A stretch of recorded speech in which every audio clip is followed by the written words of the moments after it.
¿Qué tal? ¿Cómo están, amigos y amigas de esta comunidad? Pues este día es un día en donde las estrategias políticas rumbo al 2024 están más que presentes. Hablamos, por supuesto, de lo que se ha venido generando en declaraciones, en pronunciamientos, en incluso registros y también en la cuestión mediática. Y me explico. Mariana Rodríguez finalmente se registra para ser alcaldesa de Monterrey, así como lo escucha. Oficialmente ese es el puesto que va a buscar, mientras que Luis Colosio Jr. buscará el Senado de la República, contrario a lo que se había planteado en un inicio, en donde se decía que Luis Colosio se mantenía en Monterrey durante un segundo periodo al que tenía derecho, es decir, reelegirse, y Mariana Rodríguez buscaría un lugar en la Cámara de Senadores y de Senadoras. Como se los habíamos adelantado, va a ser muy interesante, pero muy interesante ver cómo se maneja Mariana Rodríguez en un escenario político en donde ella ya es precisamente la protagonista, la que está en el ojo público, y comienza en un lugar en donde supuestamente pues tiene todo bajo control, en donde Movimiento Ciudadano cuenta con un respaldo mayoritario, una aceptación, y en donde prevén que obtenga una victoria importante. Ahora, en el caso de Luis Colosio, me imagino que el partido de Dante Delgado analizó las posibilidades de triunfo, de éxito de este alcalde que en diversas ocasiones se negó a competir por la presidencia de la República al considerar que no estaba listo, que no estaba capacitado para hacerlo, que todavía estaba muy verde. Y me parece que es una postura inteligente por parte de Colosio porque hubo mucha gente que trató de calentarle la cabeza, ¿no? Mucha gente. Varias encuestas que lo inflaron, que constantemente lo ponían al nivel de Claudia Sheinbaum, al nivel de Marcelo Ebrard en ese momento. Aparecía en las primeras planas de diversos diarios. Y sin embargo, pues la pregunta era, ¿qué había hecho Luis Colosio Jr., además de ser hijo, ¿no?, de un falso mártir? Y con todo respeto lo digo a la persona de Luis Donaldo Colosio, pero la realidad es que Luis Donaldo Colosio fue un falso mártir. Fue un hombre al que asesinó el mismo sistema que lo prohijó, que lo produjo, un hombre que no iba a cambiar absolutamente nada en México. Las personas que creen que iba a cambiar algo se basan en un discurso que, si ustedes analizan, pues no tiene nada de espectacular. Es un discurso hasta cierto punto lógico cuando quieres marcar una diferencia pública, ¿no?, con tu antecesor, cuando quieres tener un poco más de margen de maniobra, pero los estudiosos políticos lo han dicho hasta el cansancio. La realidad es que Colosio, pues, era una persona que respaldaba completamente al salinismo, que estaba convencido de que el salinismo era la forma correcta de llevar el país, incluso más que el neoliberalismo. Por eso yo insisto en lo que les he compartido en otras ocasiones. Para mí, quien aprieta el gatillo no es Carlos Eneas de Gortari, sino el otro bando, los neoliberales que ya habían tenido una fricción con los salinistas, y todo en el escenario en donde apareció la nomenclatura priista, ¿no? Todavía pataleando con Hank y con Gutiérrez Barrios y con todos estos personajes tan perversos y tan oscuros. Pero en realidad, por eso yo considero, no sé si ustedes opinan igual que yo, que Colosio fue un falso mártir y que su hijo lo único que había hecho era eso, ser hijo de este falso mártir. ¿Por qué razón? Porque apenas estaba iniciando una carrera política, porque apenas estaba encabezando una alcaldía, sí, importante definitivamente para el país, como es Monterrey, pero que no dejaba de ser muy poca experiencia ya para contender por la silla del Águila. En alguna ocasión el octava lo comentábamos, ¿no?, que le iban a echar totalmente a los leones, esa es la realidad, y que iban a quemar a un candidato que tal vez en otras condiciones hubiera podido ser más competitivo. Qué bueno que no lo hicieron, porque me queda claro que Luis Colosio podría ser el gallo cantante para el 2030, incluso más que el propio Samuel García. Y es que cualquiera de ellos dos, en realidad, cualquiera de ellos dos, representan muy bien, junto con Mariana Rodríguez, junto con Álvarez Maínez, junto con incluso MC Jalisco, aunque traten de ponerse así como que en la palestra de la diferencia, lo que es este neoliberalismo progresista, ¿no? Este que lo hemos platicado, aquí hay una gran entrevista con César Morales, que los invito a verla precisamente, en donde César describe perfectamente lo que es esta faceta política, esta ideología política, y que la define bien como maquillaje, como puro maquillaje, ¿no? Como pose, que asumen banderas progresistas, pero que realmente no cambian el sistema que las genera. Entonces, eso representa muy bien Colosio, incluso su mismo apellido, y el caso de Samuel García y Mariana Rodríguez, bueno, basta ver las campañas superficiales y banales que han hecho, en donde lo único que destacan es precisamente el aspiracionismo, porque ese es también un tema, ¿eh? Para 2030 vamos a ver cómo se vota, pero ya Mariana Rodríguez y Samuel García pusieron sobre el escenario a una población que se siente identificado con ellos. Ojo con esto, se siente identificada con la manera como son estos personajes, que está cansada realmente de la clase política tradicional que no les ha dado soluciones o que ellos creen que no les ha dado soluciones, y este sector se inclina directamente hacia dos personajes totalmente totalmente huecos, desenfadados, y que a final de cuentas son el rostro de intereses mucho más profundos y mucho más conservadores. Entonces, creo que ahí está la ruta ya de Movimiento Ciudadano, cuyo crecimiento y posibilidades de triunfo dependerá en mucho, por supuesto, de la gestión de Claudia Sheinbaum y de la de Clara Brugada. Fíjese que ese es un detalle que me compartía este gran periodista Ricardo Valderas. Eh, el papel de Clara Brugada en la Ciudad de México va a ser determinante, determinante de verdad para poder sostener un tercer mandato de Morena. ¿Por qué? Porque la Ciudad de México, aunque parezca que no, tiene un impacto muy fuerte hacia el interior del país. Lo que pasa en la Ciudad de México genera muchas cosas en los otros estados.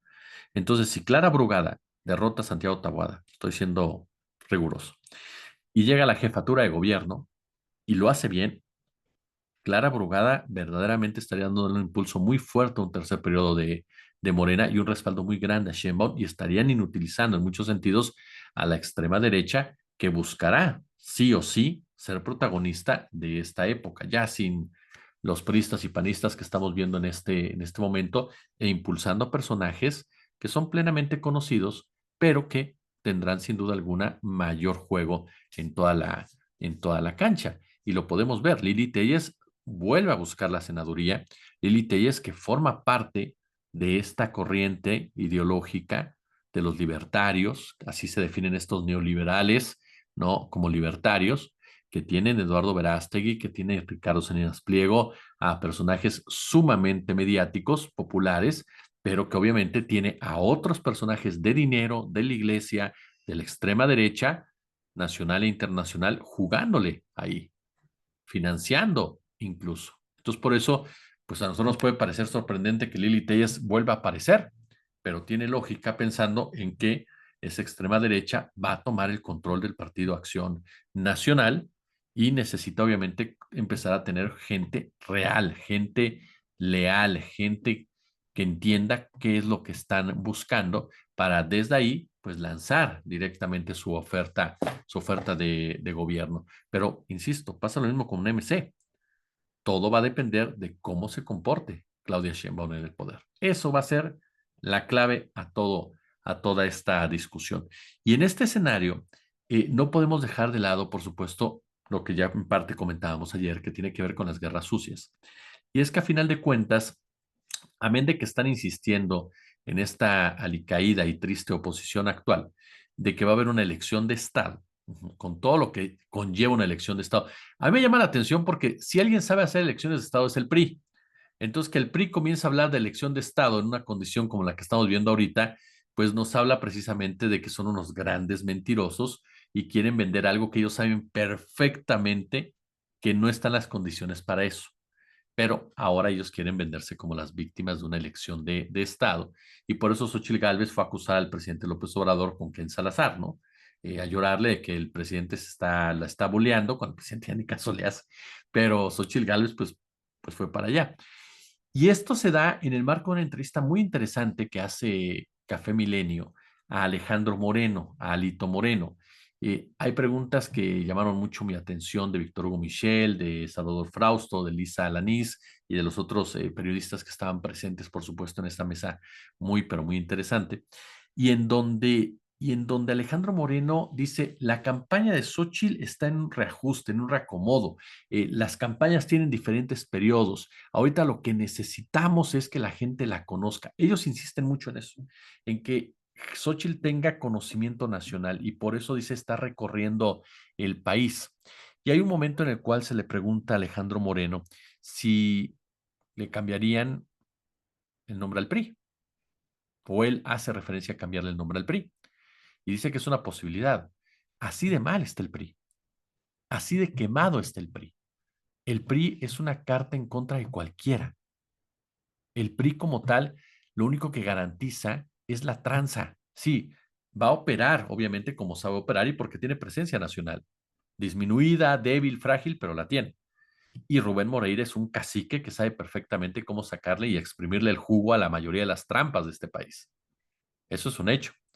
Pero, pero a final de cuentas sigue siendo muy es algo que te desprestigia decir que vas del lado del PRI o que el PRI te está respaldando, porque de inmediato la ciudadanía rechaza esa posibilidad. Y Alejandro Moreno de manera pues muy cínica dice, ¿no? Sí, lo reconocemos, pues gobernamos 70 años, es normal, hicimos cosas buenas, hicimos cosas malas, ¿no? Pero pues sí estamos pensando en cambiarle el nombre al partido. El punto es que tú puedes cambiarle el nombre al partido, pero si sigue apareciendo Alejandro Moreno, pues le puedes poner partido de la chonita, o como acostumbra Carlos Claudio X González robarse todo y piratearse todo, le puede poner partido del bienestar, y sin embargo la gente en cuanto ve a Alejandro Moreno, pues se va a dar cuenta que es lo mismo. Entonces, eso es algo que no he entendido esta clase política, porque bueno, dice Alejandro Moreno que el PRI representa ahorita 18% de los votos. A ver, Morena tiene, según los porcentajes, un 55%, 50% más o menos, 50%. Póngale de la votación ya fija, ¿no? Aunque algunas voces, insisto, le dan 55%. A la oposición se le da 30%. Estamos hablando de un 85%. Ese 15% restante está entre la chiquillada, diría el jefecito Diego Fernández, los indecisos, los totalmente apartidistas, ¿no? Y hasta los apolíticos. Si el PRI dice que vale 18%, el PAN vale 12%, porque el PRD no vale, el PRD es de juguetes, de chocolate. Pero el PAN entonces, ¿cuánto vale? Yo creo que exagera completamente Alejandro Moreno y ese es el punto. Se ven más fuertes de lo que son, porque no salen de su cascarón, porque no salen de su zona de confort, porque no salen de su burbuja, porque no salen de su esfera, por la sencilla razón que el día que salgan se meten a la cárcel ellos solos. Entonces, ese es uno de los puntos sustanciales para ganar una contienda y es lo que no tiene la gente de Xochitl Gálvez. Se mantiene en un negacionismo crónico, en una soberbia total, en lugar de darse cuenta cuál es el fondo de la problemática que tienen enfrente. Y esta entrevista a Alejandro Moreno fue muy evidente eso. Cambiarle el nombre al PRI, un partido que se tiene el 18% de aceptación, de valor, es altísimo lo que dice Alejandro Moreno y sinceramente ni siquiera cuadra con las matemáticas. Y yo no creo que cambiarlo en el nombre al PRI sea un cambio realmente de fondo o que ayude a modificar un poco las cosas. Lo que sí es que sería parte de una estrategia mediática en donde, como en el 2006, comienzan a sumar ya a actores que no son políticos. Por ejemplo, estuvo Adal Ramones, ¿no? Con Joaquín López Doria, y Adal Ramones en esta entrevista, pues lo que dice es que cuando estaba en Televisión Azteca le prohibieron hablar de Beatriz Gutiérrez Müller, de la esposa del presidente Andrés Manuel López Obrador. Él no dice nombres, pero todo parece indicar que fue Alberto Ciurana, quien en ese momento estaba como cabeza de TV Azteca, el que le dijo que no mencionara algo relacionada con su obra de teatro que se llamaba Se Busca Primera Dama. Esto a raíz de un cuestionamiento que le habían hecho a Beatriz Gutiérrez sobre un incendio y que dijo que, pues, que ella no era bombera, ¿no? Pero me llama la atención que diga Adal Ramones que a él lo censuraron, que lo venga a decir hasta ahorita ya en una contienda electoral, que lo diga en Radio Fórmula, y lo diga aparte como si hubiera sido otro perseguido político, ¿no? Que hubiera sido otra víctima de este gobierno censurador, tiránico, dictatorial, monstruoso, eh, como cuando hay, ¿qué otra cosa dicen ellos? Gorilesco, bueno, una cantidad ya de epítetos. Y lo dice con Joaquín López Dóriga, que Joaquín López Dóriga dice, no, hombre, si a ti te dijeron eso, imagínate cuántas veces no han hablado aquí. Joaquín López Dóriga todo el tiempo se la pasa criticando al gobierno. ¿Quién lo ha callado alguna vez? ¿Usted cree de verdad que si López Dóriga hubiera recibido así de intención de callarse, no hubiera hecho un escándalo? Loret de Mola, Ciro Gómez Leiva, Raimundo Rivapalacio, Ricardo Alemán, Adela Micha, Denise Dresser. A mí de verdad, Víctor Trujillo, a mí me llama mucho la atención cómo estos personajes constantemente hablan de una censura, de una persecución, pero lo hacen a través de medios de comunicación sin que nadie les diga nada y al otro día se presentan a trabajar tranquilamente y lo hacen en radio, en televisión y en plataformas. Pues es una censura muy chafa, esa es la verdad de las cosas. Demasiado enquencle. No tiene la brutalidad de Max Cortázar, ¿no? Por ejemplo, que trabajó con Calderón y ahora trabaja con Xochitl Gálvez, que ese sí bajaba periodistas y ordenaba que se bajaran, ¿no? Y cortaban comercialización a ciertos medios si no les hacían caso, por ejemplo, nada más. O Alejandra Soto, ¿no? Por ejemplo, también panista. O qué tal si recordamos nada más ni nada menos que los tiempos de Marta Sagún, en donde Marta Sagún también pedía que ciertos periodistas ya no siguieran hablando, por ejemplo, ¿no? Digo, para hablar bien de censura. Pero ahora resulta que hasta el Ramones es perseguido político. Así están las campañas y ahí vienen precisamente con mucho más de esto. Por eso es muy importante que uno se informe, y sobre todo, ¿sabe qué? Que cuestione uno, porque no se trata de cerrarse ni un lado ni el otro, pero sí de cuestionar cuando alguien dice, yo fui de esto, ¿por qué? ¿Para qué? ¿Con qué? Y volvemos a lo mismo. Si me permiten una sugerencia, la finalidad con la que haces y dices las cosas. Como siempre, un gusto, como siempre, un verdadero placer. Ya lo sabes, si les gustó el video, pulgar arriba, compártanlo, nos ayuda muchísimo de verdad. Suscríbanse también, por supuesto, déjenos su comentario, leemos todos sus comentarios a favor, en contra. Muchas gracias por hacerlos. Con base en sus posibilidades, pues échenos el super chat y si no, con la visualización orgánica es más que suficiente. Gracias como siempre y nos escuchamos y vemos el próximo lunes o antes, si lo requerimos. Pero ya lo sabe, las entrevistas con Jairo, con César, con Javier Corral, mañana con Emanuel Stills, con Marta y también con Kurt Hadbar. Gracias.